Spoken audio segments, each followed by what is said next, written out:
cenderung meremehkan dosa, meringan-ringankan dosa. Dulu ngelihat orang yang bukan muhrim dalam keadaan tidak menutup auratnya, itu langsung mengalihkan pandangan, malu. Sekarang suami duduk di samping istri, nonton TV, ngelihat yang bukan muhrim. Yang lebih anehnya lagi, istrinya gak masalah, senyum-senyum aja. Suaminya ngelihat, senyum-senyum juga tuh. Ngelihat yang bukan muhrimnya aurat, padahal Rasulullah melarang melihat selain muhrimnya. Dulu bagi kami itu mubiqat, tapi bagi kalian itu hanya sehelai rambut. Mubiqat artinya dosa yang menurunkan azab Allah, mencelakakan. Dulu orang yang gak ke masjid mau dibakar rumahnya sama Umar. Sekarang gak sholat pun biasa-biasa aja. Kenapa? Karena meremehkan dosa. Padahal itu dosanya gede banget tuh, tapi gak masalah lah, nanti bisa taubat dan sebagainya. Ini namanya meremehkan dosa. Sehingga jadilah kita orang-orang yang la yash'urun, gak ngerasa sebetulnya walaupun kita jauh dari Allah atau bukan mukmin yang diakui oleh Allah, gak ngerasa. Itu kan musibah banget tuh. Kalau kita ngerasa kalau kita sakit datang ke dokter. Masalahnya kita gak ngerasa kalau kita sakit, tiba-tiba drop out gitu ya. Tiba-tiba baghtatan fa idzahum mublisun, kata Allah. Tiba-tiba kami hancurkan mereka sekonyong-konyong, mereka tercengang, kok tiba-tiba udah berada di alam yang lain. Gara-gara enggak ngerasa kalau dia sakit spiritualnya. Jadi kalau dari kata-kata Anas bin Malik tadi, jangan ngeremehin dosa. Orang yang beriman saking takutnya dia kepada Allah, dosa kecil pun akan membuat dia sangat resah, khawatir, sehingga segera bertaubat. Yusari'una ila maghfiratin min rabbihim, bersegera kepada ampunan Tuhannya. Kenapa kita menunda-nunda? Karena menurut kita itu mah gampang, itu mah gampang, itu mah kecil, itu mah kecil. Dosa itu seperti angka 1 sampai 10. Angka 1 itu dosa kecil, angka 10 dosa besar. Cuma dosa kecil, dilakukan nih angka 1. Yang 10 turun jadi 9, yang 2 jadi 1. Cuma dosa kecil. Yang 10, yang 9 8. Dosa kecil. Yang 8 7, terus naik, akhirnya yang 10 tadi dosa besar jadi 1. Dosa kecil. Karena terbiasa dengan dosa-dosa yang lebih kecil, nanti coba yang lebih besar terus karena sayyi'ah pasti melahirkan sayyi'ah, hasanah melahirkan hasanah. Keburukan melahirkan keburukan, kebaikan melahirkan kebaikan. Lalu kalau ada sahabat yang menghina seorang sahabat seperti yang terjadi pada Abu Dzar Al-Ghifari menghina Bilal, itu taubatnya, dia datang kepada Bilal, dia cium kaki Bilal, dia minta supaya Bilal membalas atau memukul Abu Dzar. Tapi Bilal gak membalas karena dia sudah memaafkan. Sekarang kita menghina banyak orang, menyakiti orang lain, biasa aja. Kenapa? Karena meremehkan. La yash'urun jadinya. Hasilnya apa? Kalau sudah la yash'urun, musibahnya kita merasa sudah beriman, padahal menurut Allah wa ma hum bimu'minin. Yang lebih parah lagi, bukan hanya la yash'urun, wa zayyana lahumus syaitan. Syaitan mentazyin, tazyin itu menghias. Syaitan memperlihatkan dosa itu seolah-olah tampak indah di mata mereka, sehingga mereka di ayat 11-12, wa idza qila lahum la tufsidu fil ard qalu innama nahnu muslihun. Ini gara-gara udah kena tazyin nih. Ketika dikatakan ke mereka, janganlah kamu berbuat kerusakan di muka bumi. Contohnya, janganlah kamu melakukan perzinaan. Oh enggak, pelacur juga manusia.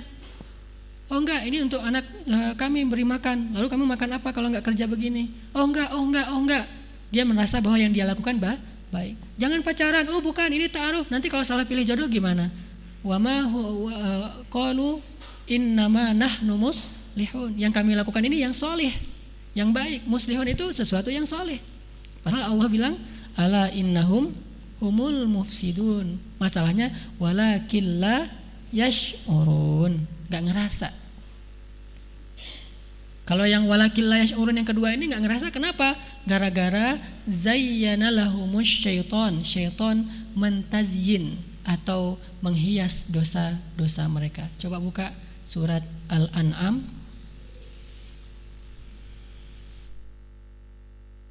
ayat 43. Surat ke-6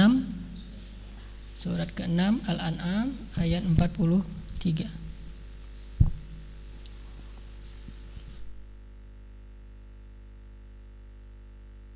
Surat Al-An'am surat ke-6 ayat 43. Coba cari ada kata zayyan.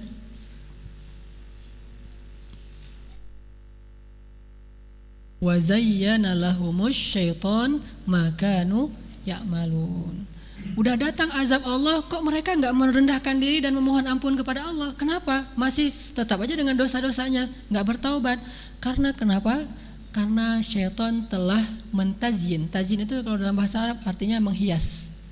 Muzayyanah artinya perempuan yang dirias. Jadi pengantin itu namanya muzayyanah.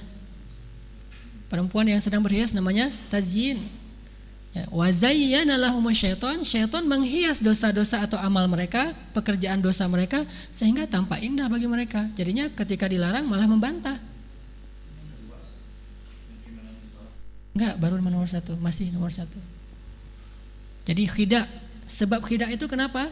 Gara-gara la yash'urun. Kenapa enggak la yash'urun? Sebabnya 2. Yang pertama karena ngeremehin dosa, yang kedua karena ditazyin oleh syaitan.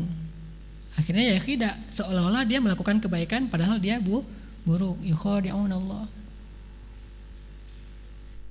Jadi sebab pertama seseorang itu ditolak keimanannya oleh Allah karena khidah. Khidah artinya apa tadi? Memperlihatkan yang baik-baik atau dia merasa itu baik padahal sebetulnya itu buruk. Sebabnya kenapa? Karena meremeh-remehkan dosa atau karena dihias dosa itu oleh syaitan. Terjadi gempa, terjadi tsunami, angin puting beliung, kemiskinan, kemudian ketakutan di mana-mana, rampok, teror ini itu, gunung meletus 2 kali lagi tuh.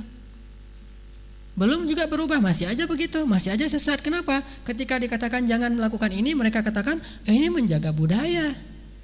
Ini sebuah tradisi yang indah, ini objek wisata, ini dan sebagainya. Ini namanya wa zayyana lahumus syaitan. Syaitan menghias dosa mereka dengan keuntungan duniawi, dengan pesta pura yang mereka senangi. Seperti cerita yang saya ceritakan sebelumnya, saya punya seorang sahabat dulu ketika di Jawa Timur, kerjanya di Jakarta juru parkir, tukang parkir. Dia tabung uangnya tahunan, dia beli tanah di Jawa Timur.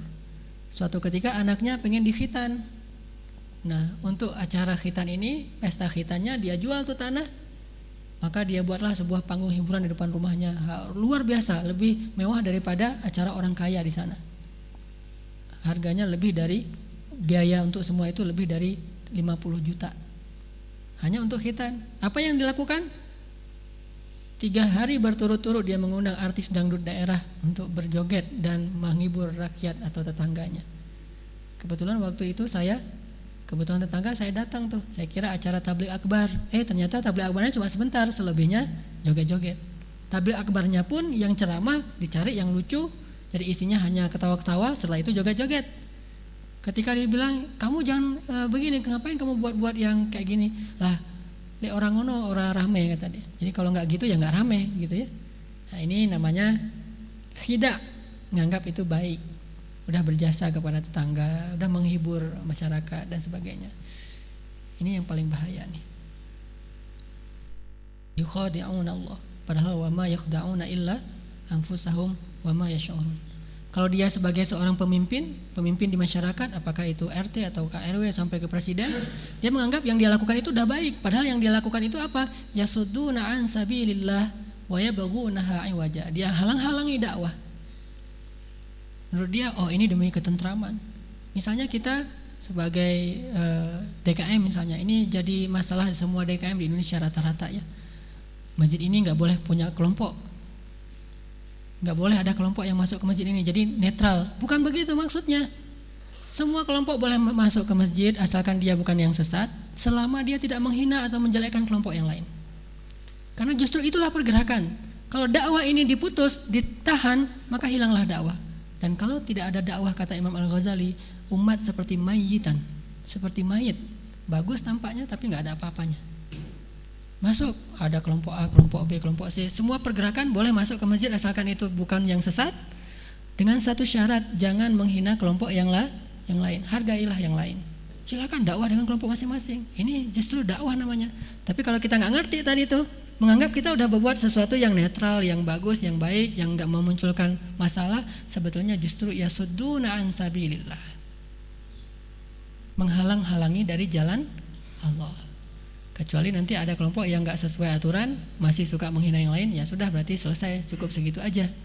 Tapi kalau masih ikut aturan, justru itu yang paling penting. Kita nggak bisa dakwah gerakan nih. Dakwah kita cuma mengadakan pengajian begini, tidak bisa lebih dari itu.